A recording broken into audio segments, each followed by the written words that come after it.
सख्यानो नमस्कार. आशाच्या शिदोरीतून तुमचं स्वागत करते. तर कशा आहात तुम्ही? आता परीक्षा पण संपत आल्यात, खूप कोणाच्या चालू आहेत. थोडं चिंतेतच असाल ना? ठीक आहे, नंतर आपल्याला आरामच करायचा आहे ना मुलांच्या परीक्षा संपल्यावर. तर आज आपण करणार आहोत बाजरीच्या पिठाच्या खारोड्या किंवा बाजरीचे सांडगे. बाजरी असते की नाही आपली, तिचे सांडगे. तर त्यासाठी बघा काय केलं, हे रात्री बाजरी मी ना धुतली 4-5 पाण्याने. त्याच्यावरती ना असं एक छिलकं असतं सालाचं, बोंडासारखं. तर ते आपण चांगलं खळखळून धुवायचं आणि अशा चाळणीमध्ये निथळत ठेवायचं. मी सोपी पद्धत सांगते तुम्हाला. निथळून झाली की ती ही बघा अशी होते, पण ती रात्री करायला पाहिजे. रात्री धुवायची आणि अशी निथळत ठेवायची. आता आपण हिला मिक्सरमधून जाड भरड करून आणणार आहोत. एक थोडीशी रवा कसा असतो मोठा रवा, तशी एकदम बारीक नाही एकदम मोठी नाही, अशी मीडियम करायची भरड. नंतर त्यासाठी साहित्य बघा मैत्रिणींनो, आपण आलं आणि लसूण आणि एक 10-12 हिरव्या मिरच्या घेतल्या, त्याची पेस्ट बनवली. आणि हे तीळ टाकायला, तिळाने ना छान खुसखुशीत होतात. नंतर मसाला पावडर काही नाही आहे, थोडीशी हळद आहे, धना पावडर आणि ओवा हातावर मी असा हे करून चोळून टाकला आहे, आणि मीठ. आणि मैत्रिणींनो, आता ह्या भरडीमध्ये ना आपल्याला लसूण थोडासा जास्त लागतो.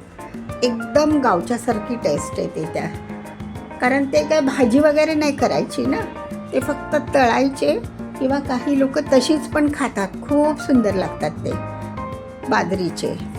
बाजरीचे सांडगे. तर चला आपण आता भरड करून घेऊया.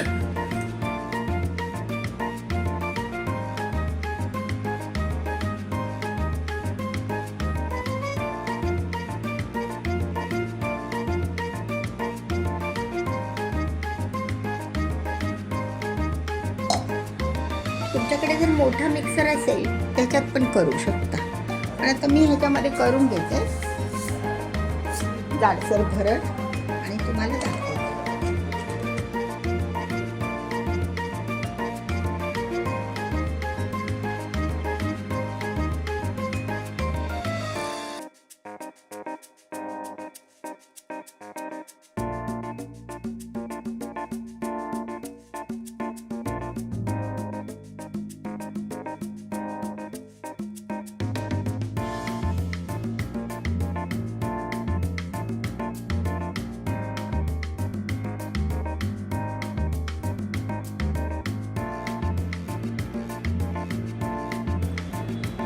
मैत्रिणींनो, हे आता आपलं असं भरडून झालेलं आहे बाजरीचं.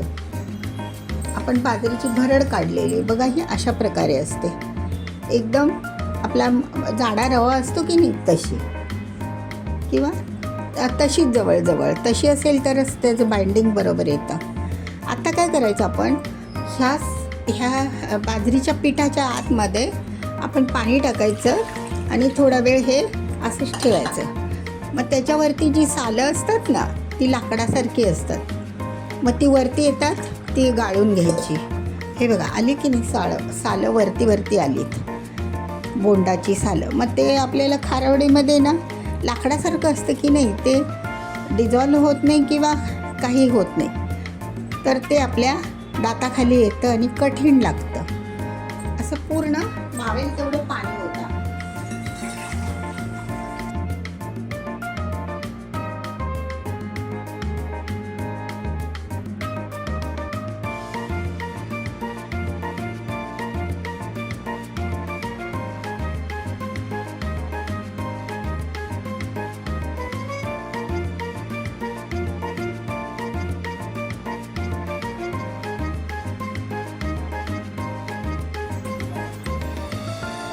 सख्यानो, तर आता आपण ही जाड बुडाची 2 भांडी ठेवलेली आहेत. दोन्ही वेगळं वेगळं मी करते.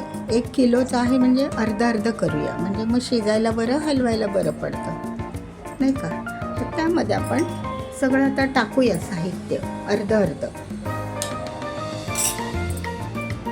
बघा, थोडासा ओवा, धना पावडर, मीठ अंदाजाप्रमाणे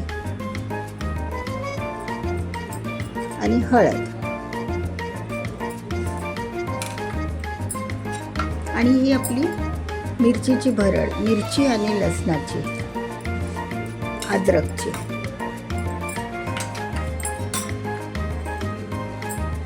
आणि मैत्रिणींनो, आपण लसूण थोडासा जास्त घालतो ना, तर तो मी आता हा ताजाच मी असा क्रश करून घेतलाय. बघा,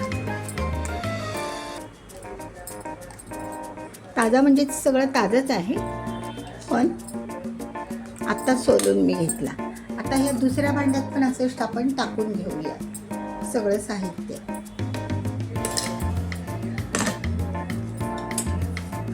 बघा, मीठ, हळद हे सगळं अर्ध अर्ध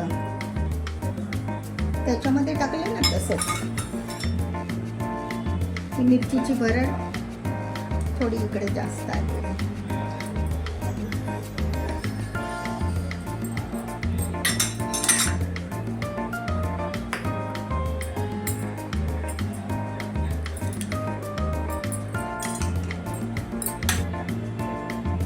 बरं का मैत्रिणींनो, आता मी हे 10-1 मिनटं तरी लागतील शिजवून घेते. सगळं तयार झालेलं आहे, फक्त शिजवायचं. शिजलं की मी तुम्हाला दाखवते त्याची कन्सिस्टन्सी.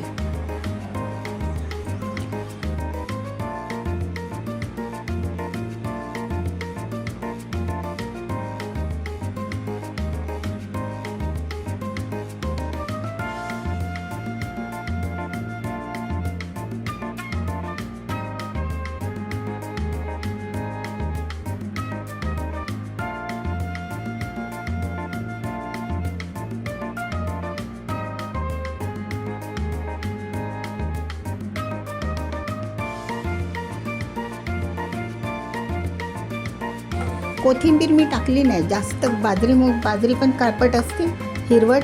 मग कोथिंबीरीमुळे आणखी काळपटपणा येतो. हे बरोबर आहे द्रावण. मिठासाठी मीठ कमी जास्त पडतं ना, म्हणून त्याच्यात कमी आहे.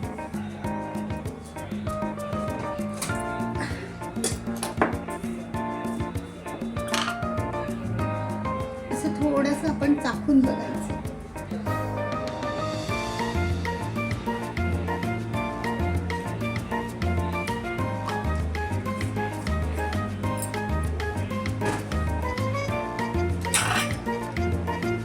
आळणी खाणं देण्यापेक्षा हे बरं नाही का.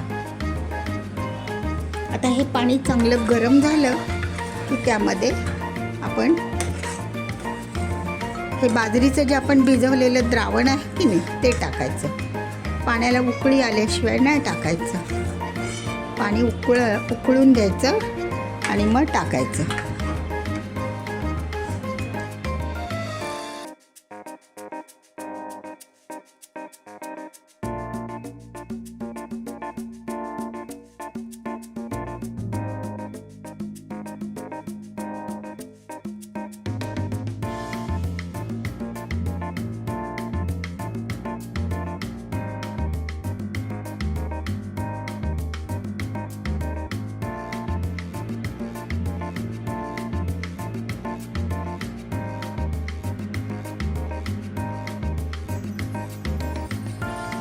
अशा 2 पाटमध्ये टाकायचं, म्हणजे अगदी बरोबर प्रमाण होईल.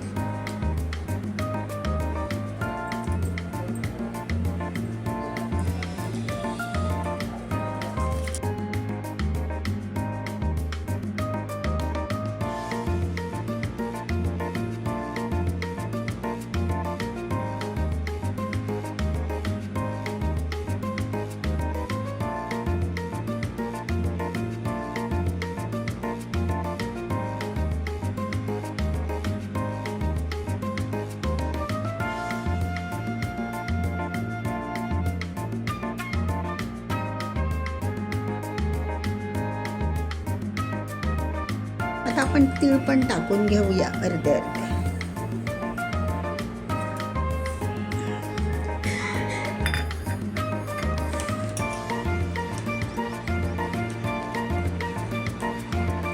पीठ पीठ असतं की नाही ते बाजरीचं, त्यामुळे लागतं ते.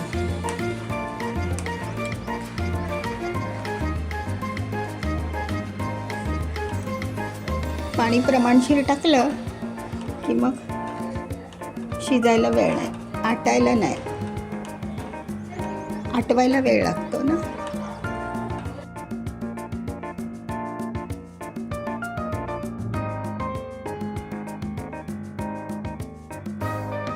मैत्रिणींनो, बघा आपल्या आता खारोड्याचं हे पीठ ना आता तयार झालं शिजून. ते कसं ओळखायचं माहिती आहे, त्याच्यावरती ना साय कशी येते अशी असा एक लेअर येतो बघा, असा लेअर येतो. साय कशी येते आपली तसा एक लेअर येतो. आता हे आपण एका छोट्या भांड्यात काढून घेऊया थंड करायला. आणि थोडंसं आता हे आपल्याला थोडंसं पातळ वाटतं, थंड झालं की घट्ट होणार आणि त्याचे मग आपण सांडगे तोडून घेऊया.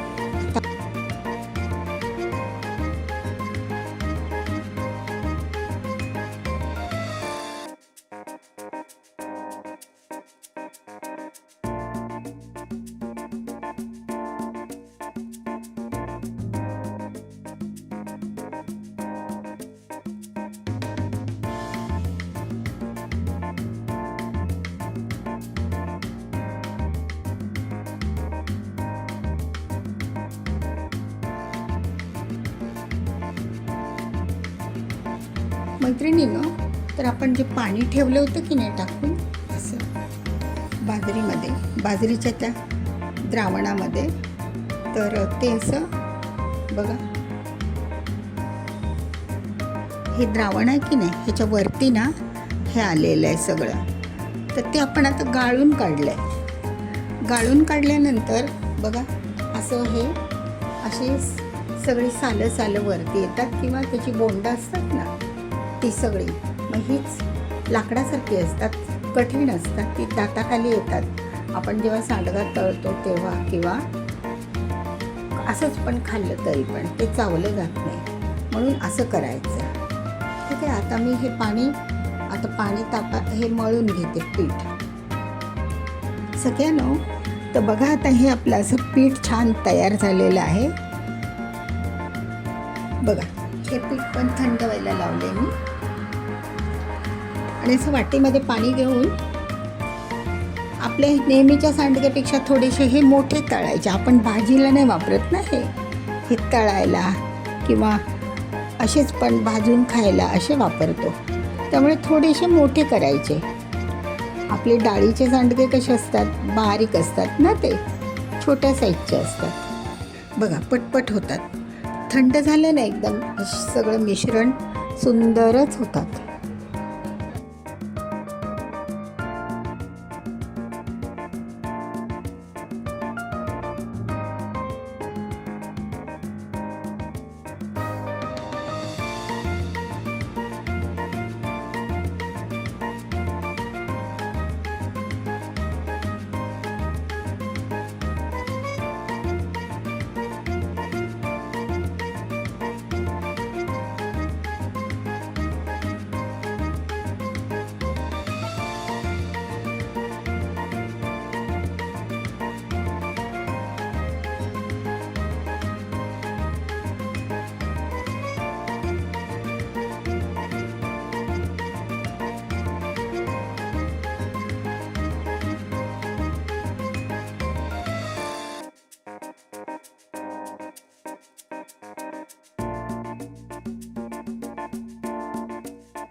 मैत्रिणींनो, तर हे आता आपले असे बाजरीचे सांडगे एकदम सुकून तयार आहेत बघा, खडखडीत सुकले.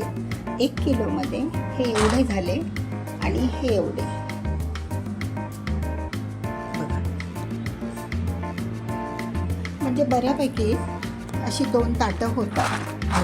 ह्याच्यातले मी आता तुम्हाला एक 10-12 तळून दाखवते तेलामध्ये. मैत्रिणींनो, ह्याची भाजी वगैरे नाही करायची, ते अशी तळून खायचे, इतके सुंदर लागतात, खरपूस एकदम पापडासारखे, खूप छान लागतात. भाजी नका करू, भाजी आपल्या डाळीच्या सांडग्यांची करायची. हे असेच फक्त तळून खायचे.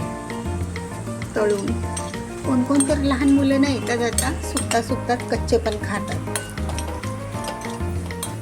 बघा इतके सुंदर होतात ना. मी पण पहिल्यांदाच केले नव्हते कधी.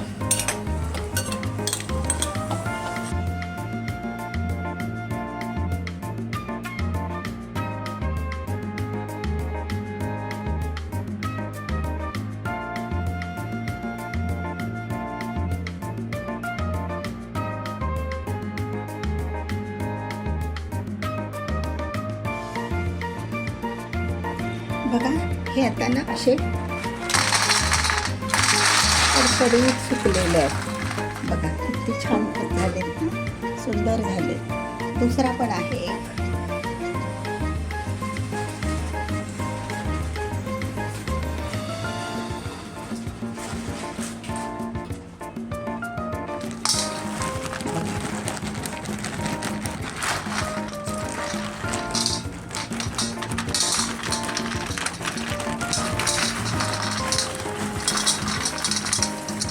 असे हे आपले सांडगे तयार आहेत आता. बाजरीचे सांडगे पौष्टिक आणि खूप छान. पौष्टिक तर आहेतच, एकदम अप्रतिम होतात. आज तळल्यावर पण छान लागतात आणि पौष्टिक तर खूप आहे ते. तर बघा असे सांडगे असतात हे. बरं का मैत्रिणींनो, हे सांडगे करूनच बघा तुम्ही. त्याला खारवड्या पण म्हणतात आणि असं पावसामधून वगैरे पण छान. व्हिडिओ आवडल्याबद्दल लाईक करा, शेअर करा आणि एवढा वेळ शेवटपर्यंत व्हिडिओ बघितल्याबद्दल धन्यवाद सगळ्यांना.